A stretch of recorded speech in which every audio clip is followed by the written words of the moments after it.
सही बच्चों नमस्कार। मेरा नाम जगदीश सोलंकी और आप देख रहे हैं physics bye Jagdish Solanki YouTube channel. इस चैनल में आप सभी का स्वागत है।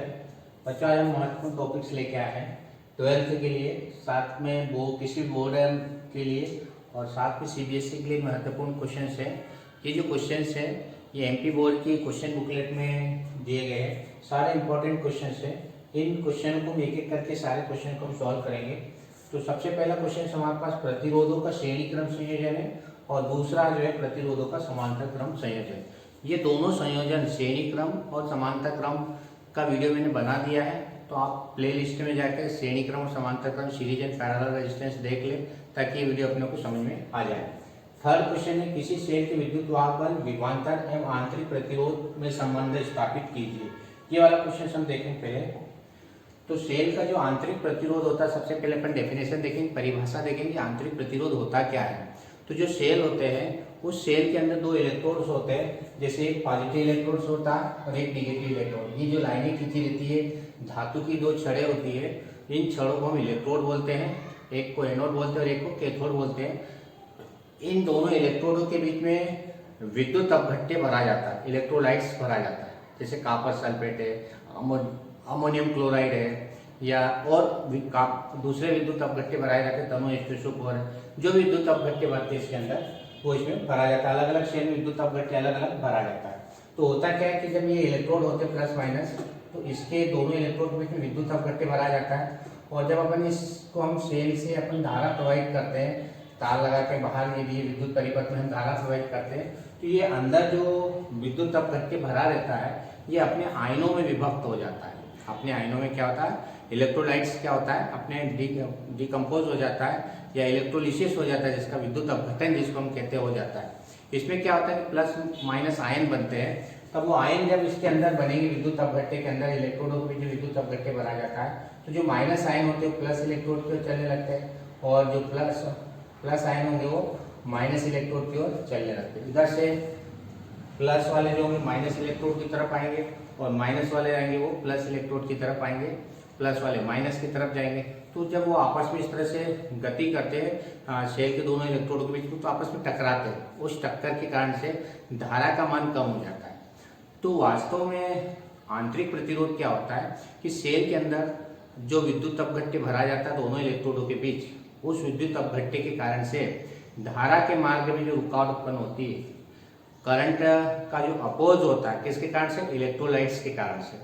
जो अपोज होता है, ऑब्स्टेक होता है, विरोध होता है या रुकावट उत्पन्न होती है, उस रुकावट को हम सेल का आंतरिक प्रतिरोध कहते हैं। सेल का आंतरिक प्रतिरोध किसको कहेंगे कि सेल के अंदर दो इलेक्ट्रोडों के बीच जो विद्युत अपघट्य भरा जाता है उसके कारण से धारा के मार्ग में जो रुकावट उत्पन्न होती है, उस रुकावट को हम सेल का आंतरिक प्रतिरोध कहते हैं। इसको अपन स्मॉल आर से प्रदर्शित करेंगे इंटरनल रेजिस्टेंस को, और इसका मात्रक ओम होगा, ध्यान रखना ओम, रेजिस्टेंस का मात्रक ओम होता है। तो डेफिनेशन अपने को मालूम होना चाहिए कि क्या होता है। सेल के अंदर दोनों इलेक्ट्रोडों के बीच उपस्थित विद्युत अपघट्य के कारण से धारा के मार्ग में जो रुकावट उत्पन्न होती है, उस रुकावट को हम सेल का आंतरिक प्रतिरोध कहते हैं। यानी सेल के अंदर दो इलेक्ट्रोड होगा, उसमें करंट फ्लो होता है, क्या होता है, वो ऑब्स्ट्रेक्ट करता है, अपोज करता है, विरोध करता है। उस ऑब्स्ट्रेक्ट के गुण को, उस अपोज के गुण को ही हम इंटरनल रेजिस्टेंस कहेंगे।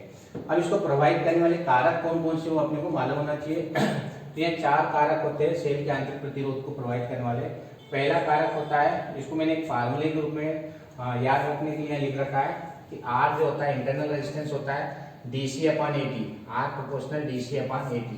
डी क्या होती है, दोनों इलेक्ट्रोडों के बीच की दूरी, D distance.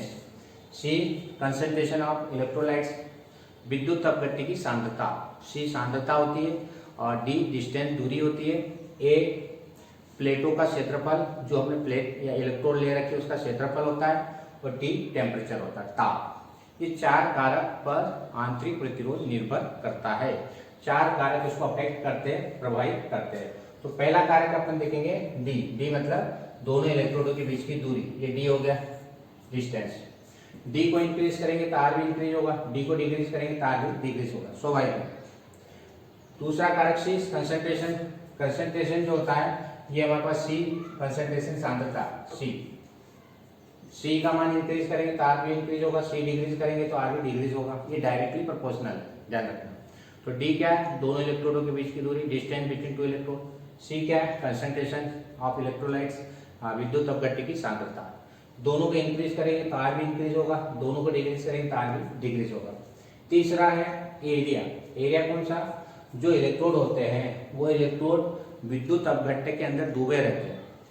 Electrode dipped on the electrolytes, area of electrode dipped on the electrolytes, विद्युत अपघट्य के अंदर डूबे इलेक्ट्रोडों का क्षेत्रफल होता है ए क्या होता है कि विद्युत अपघट्य के अंदर डूबे हुए इलेक्ट्रोडों का क्षेत्रफल ज्यादा होगा तो रेजिस्टेंस कम होगा, यदि एरिया कम होगा तो रेजिस्टेंस ज्यादा हो जाएगा, यानी इनवर्सली प्रोपोर्शनल होता है, विद क्रमानुपाती होता है। और चौथा कारक है टेम्परेचर, टी मतलब टेम्परेचर। टेम्परेचर को इंक्रीज करेंगे तो रेजिस्टेंस कम हो जाएगा, टेम्परेचर को डिक्रीज करेंगे तो रेजिस्टेंस इंक्रीज हो जाएगा, यानी चौथा कारक टेम्परेचर होगा, ताप पर भी निर्भर करता है। तो दो कारक डायरेक्टली प्रोपोर्शनल है और दो कारक इनवर्सली प्रोपोर्शनल है, दो अनुक्रमानुपाती और दो व्युत्क्रमानुपाती।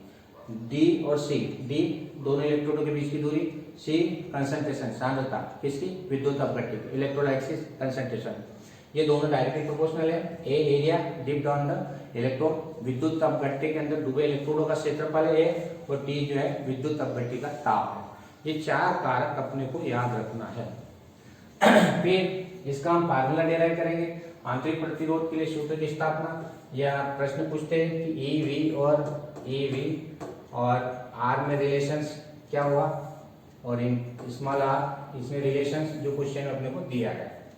तो इसके लिए क्या करेंगे, हम एक सर्किट बना लेंगे, एक सेल है, इसका इंटरनल रेजिस्टेंस आर है, इसका विद्युत वाहक बल मतलब वोल्टेज ई मान लिया, सेल के सिरों के बीच के वोल्टेज को विद्युत वाहक बल कहते हैं, इसका वोल्टेज ई है, ईएमएफ जिसको बोलते हैं, रेजिस्टेंस स्मॉल आर है, और एक्सटर्नल बाह्य परिपथ का रेजिस्टेंस हमारे पास कैपिटल आर। ये हमने एक सर्किट बना लिया है। तो ओम का नियम ने पढ़ा है, ओम का नियम से V इक्वल टू होता है I R, I equal to हो जाएगा V अपन आर, ये ओम से लास्ट होता है, ठीक है। अब यहाँ सेल जुड़ा हुआ, सेल से बहने वाली कुल धारा का फार्मूला क्या जाएगा, या बैटरी जुड़ी हो तो बैटरी से बहने वाली धारा कुल विद्युत वाहक बल बटे कुल प्रतिरोध, ये फार्मूला होता है। जब भी सेल आ जाए, सेल से बहने वाली धारा या सेल से बहने वाली धारा कुल EMF, total EMF upon total resistance, कुल प्रतिरोध, ये फार्मूला याद रखना। ये भी ओम का नियम ही है, वोल्टेज अपॉन रेजिस्टेंस होता है, लेकिन सेल लेते तो उसका आंतरिक प्रतिरोध भी आ जाता है, इंटरनल रेजिस्टेंस उसके साथ जुड़ा रहता है, इसलिए कैपिटल आर के साथ में स्मॉल आर को भी प्लस कर देना, ध्यान रखना। तो क्या आ जाएगा, आई इक्वल टू कुल रेजिस्टेंस कितना आ जाएगा, capital R plus small R. Capital R बाह्य रेजिस्टेंस कहलाता है बाहर का, और आर जो होता है वो आंतरिक प्रतिरोध कहलाता है जो सेल के अंदर होता है, दोनों को प्लस कर देना। तो आई इक्वल टू हो जाएगा कुल विद्युत वाहक बल है, और रेजिस्टेंस आर प्लस आर है, तो I equal to E upon R plus are.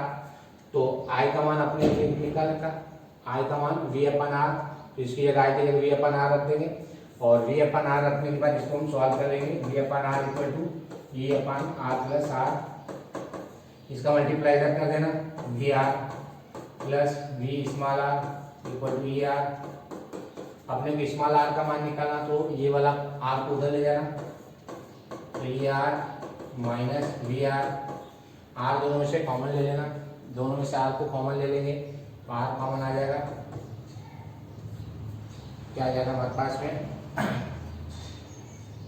Are common आ गया, ई माइनस वी आ गया, वी से डिवाइड कर दो, ये वी आर, वी को डिवाइड कर दो, वी से हम दोनों तरफ डिवाइड कर देंगे, E upon V minus V upon V से भी कैंसिल हो जाएगा, यहाँ बना आ जाएगा, ये हमारे पास फार्मूला आ जाएगा, capital small R equal to capital R bracket में ई अपान वी माइनस 1। तो क्या करना, ओम से लगा करना, I equal to V upon are.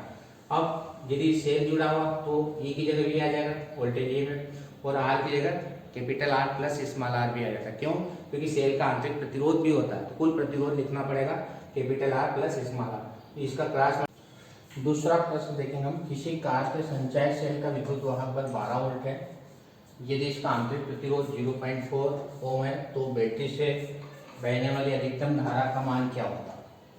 तो बैटरी से बहने वाली धारा का फार्मूला मैंने बताया था कि बैटरी से बहने वाली जो धारा होती है, बैटरी से बहने वाली धारा बराबर कुल विद्युत वाहक बल कुल विद्युत वाहक बल टोटल ईएमएफ अपान टोटल रेजिस्टेंस, कुल प्रतिरोध। एक फार्मूला होता है जो ओम के नियम पर ही आधारित होता है, I equal to V upon R. ये ओम का नियम ही है, I इक्वल टू होता है वी अपान आर। जब हम सेल लेते हैं तो सेल की सिरों के बीच का वोल्टेज विद्युत वाहक बल कहलाता है, वी की जगह ये आ जाएगा। तो चूंकि सेल का आंतरिक प्रतिरोध भी होता है इसलिए हम कुल प्रतिरोध लेंगे। तो ये फार्मूला क्या हो जाएगा, E upon capital R plus small R. ये सूत्र होता है बैटरी से बहने वाली धारा। अब हमारे प्रश्न में दिया है विद्युत वाहक बल दे रखा है, यानी E का मान दे रखा है, E का मान 12 वोल्ट दे रखा है और आंतरिक प्रतिरोध दे रखा है 0.4, यानी स्मॉल आर का मान दे रखा है 0.4। अब यहाँ पर कैपिटल आर नहीं दिया है 0.4। तो एक चीज ध्यान रखना है कि बैटरी से बहने वाली अधिकतम धारा निकालना। अधिकतम धारा कब होगी, जब ये मान न्यूनतम होगा। न्यूनतम मतलब आर का मान न्यूनतम होना चाहिए, तब धारा का मान क्या होता है, अधिकतम होगा। तो इस स्थिति में जब भी अधिकतम धारा पूछे तो आर का मान कितना रखना है, 0। जब आर 0 हो जाएगा, न्यूनतम हो जाएगा, तो धारा क्या हो जाएगी, मैक्सिमम हो जाएगी। तो जब इस तरह का कोई सवाल यदि आता है हमारे पास कि अधिकतम धारा याद कीजिए, तो आर का मान 0 रख देते हैं। तो आई इक्वल टू आ जाएगा 12/0.4 पॉइंट सटा देना 120 4 3 12, 30 एम्पियर की धारा इसमें प्रवाहित होगी। तो इस तरह से हमारे पास में इसका आंसर आ जाएगा 30 एम्पियर। तो अधिकतम धारा मतलब प्रतिरोध 0। कौन सा प्रतिरोध, बाह्य प्रतिरोध, क्योंकि बाहर कोई प्रतिरोध नहीं जुड़ा इसलिए वो अधिकतम धारा प्रवाहित होगी। तो आर की जगह 0 कर देना, स्मॉल आर का मान दे रखा 0.4 और ई का मान विद्युत वाहक का मान 12/0.4। तो ये अपने पास कट फिट के 30 एम्पियर आ जाएगा। लास्ट क्वेश्चन है, धारा और इलेक्ट्रॉनों के अनुगमन वेग में संबंध स्थापित कीजिए। तो अनुगमन वेग को हम अफवाह वेग भी कहते हैं, ड्रिफ्ट वेलोसिटी, अफवाह वेग, दोनों नाम ध्यान रखना। या इसको हम ड्रिफ्ट वेलोसिटी कहते हैं, ड्रिफ्ट वेलोसिटी।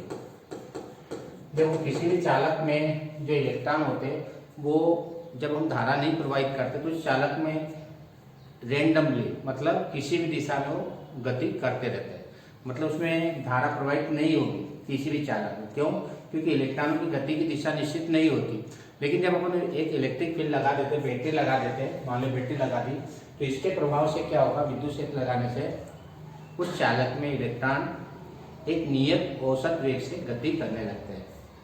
जब किसी चालक के सिरों के बीच अपन विद्युत क्षेत्र लगा देते हैं तो उसके कारण से उस चालक में इलेक्ट्रॉन जो होते हैं वो एक नियत औसत वेग से गति करने लगते हैं और उस नियत औसत वेग को हम अनुगमन वेग कहते हैं। तो किसी चालक में विद्युत क्षेत्र के प्रभाव से इलेक्ट्रॉन जो होते हैं वो एक नियत औसत वेग से गति करते हैं और उस नियत औसत वेग को हम अनुगमन वेग कहते हैं।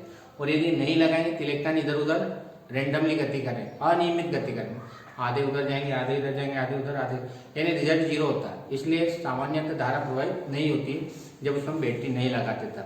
लेकिन बैटरी लगा देते या सेल लगा देते तो उसमें इलेक्ट्रॉन एक निश्चित दिशा में एक नियत वेग से गति करने लगते हैं और उस नियत वेग को हम अनुगमन वेग कहते हैं। अब हम अनुगमन वेग जिसको हम ड्रिफ्ट वेलोसिटी वीडी से प्रदर्शित करते हैं और करंट आई, इनके बीच हम रिलेशन या संबंध स्थापित करेंगे। तो धारा और धारा घनत्व, तो धारा की परिभाषा हम पढ़ रहे कि धारा I इक्वल टू होता है Q/T। आवेश प्रवाह की दर को हम क्या कहते हैं, धारा कहते हैं।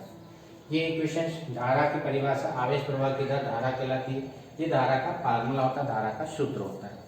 अब Q का मान निकालना, तो Q का मान हम कैसे निकालेंगे, तो आवेश का क्वांटीकरण सिद्धांत हमने पढ़ रखा है कि Q इक्वल टू होता है NE, Q इक्वल टू होता है NE, किससे, आवेश के क्वांटीकरण सिद्धांत से, आवेश के क्वांटीकरण सिद्धांत से, क्वांटीकरण सिद्धांत से, क्वांटाइज प्रिंसिपल होता है Q इक्वल टू NE। लेकिन ये कब लागू होता है, एकांक क्षेत्रफल हो तब, एकांक क्षेत्रफल से प्रवाहित आवेश की मात्रा Q इक्वल टू होती, या एकांक आयतन से प्रवाहित, एकांक आयतन से प्रवाहित आवेश की मात्रा Q इक्वल टू होती NE। अब यहाँ पर चूंकि हमारे पास क्षेत्रफल A है और लंबाई L, तो टोटल आयतन कितना हो जाएगा, क्षेत्रफल और लंबाई इन दोनों का गुणा आयतन कहलाता है। तो एल आयतन से प्रवाहित आवेश की मात्रा इधर निकाले, आवेश की मात्रा क्या करना पड़ेगा, एन एल से इसमें गुणा कर देंगे तो क्यू इक्वल टू हो जाएगा N G into A L. ये एकांक आयतन से प्रवाहित आवेश की मात्रा थी और आयतन यदि ए एल, ए क्या है, एरिया, क्षेत्रफल और लंबाई, इन दोनों का गुणनफल क्या कहलाता है, आयतन कहलाता है, क्योंकि क्षेत्रफल की कीमा एल वर्ग होती है और लंबाई की एल, तो दोनों कीमा एल की घात 3 हो जाती है और एल की घात 3 किसकी कीमा होती है, आयतन की। तो एल जब भी आएगा तो उसको हम आयतन बोलेंगे। तो एल आयतन से प्रवाहित आवेश की मात्रा कितनी आ जाएगी, एन ई इंटू एल। तो ये हमारे पास पूरे इस चालक से प्रवाहित आवेश की मात्रा निकल आएगी, क्यू बराबर एन ई इंटू एल। अब देखो, अब टाइम निकालना कि इस सिरे से इस सिरे तक आवेश जब प्रवाहित होंगे तो कितना समय लगेगा। तो हमने मान लिया टी टाइम लगता है। तो एक फार्मूला हमने पढ़ा था क्या, चाल बराबर दूरी बटे समय, दूरी बटे समय। तो यहां से हम समय का मान निकालेंगे, समय बराबर दूरी बटे 4, दूरी बटे 4। अब दूरी कितनी होगी, दूरी यहाँ से यहाँ तक की एल मान लिया हमने और चाल कितनी मानी, वीडी।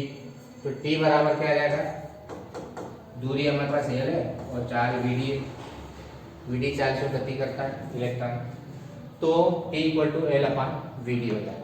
तो अब हमारे पास आवेश का मान भी ज्ञात हो गया और टाइम का मान भी ज्ञात हो गया, दोनों के मान ज्ञात हो गए। क्यू निकाल लिया हमने और टी का मान भी निकाल लिया।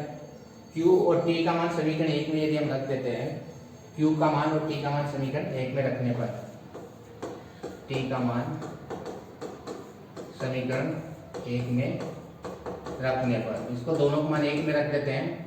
तो क्यू की जगह क्यू का मान रख दो, तो आई इक्वल टू आएगा, क्यू की जगह मान रख दो एन ई ए एल अपान में एल अपान वी डी। तो एल से एल कट जाएगा तो ये मान कितना आ जाएगा, N E V D into N E A भी आएगा, साथ में ए भी आ जाएगा, ए भी लिख दो, N E A V D. इस प्रकार से धारा और धारा घनत्व में क्या संबंध हो जाएगा, N E A V D. तो ये धारा और धारा घनत्व में संबंध हो जाएगा कि I बराबर N E A V D होता है। यही प्रश्न यदि मान लो कि धारा घनत्व और अनुगमन वेग में क्या संबंध होता है, तो धारा घनत्व का सूत्र होता है J बराबर, मैं यहाँ लिख देता हूँ धारा घनत्व, धारा घनत्व J का फार्मूला होता है J बराबर I अपान ए होता है। तो J बराबर I का मान हमने निकाल लिया N E A V D upon A, तो ए से कैंसिल हो जाएगा, तो हमारे पास एन ई वी डी आ जाएगा। तो J बराबर, J मतलब धारा घनत्व, एन ई वी डी हो जाएगा। तो कभी धारा और धारा घनत्व और अनुगमन वेग में संबंध स्थापित कीजिए।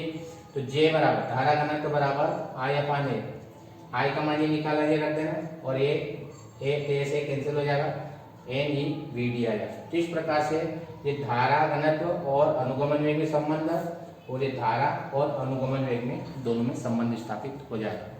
यदि वीडियो आपको अच्छा लगता है तो आप इस चैनल को सब्सक्राइब करें, अपने दोस्तों के साथ वीडियो को शेयर करें और बेल आइकन के बटन को प्रेस करें ताकि आने वाले वीडियो की नोटिफिकेशन आप तक पहुंच जाए। धन्यवाद। जय हिंद, जय भारत, वंदे मातरम।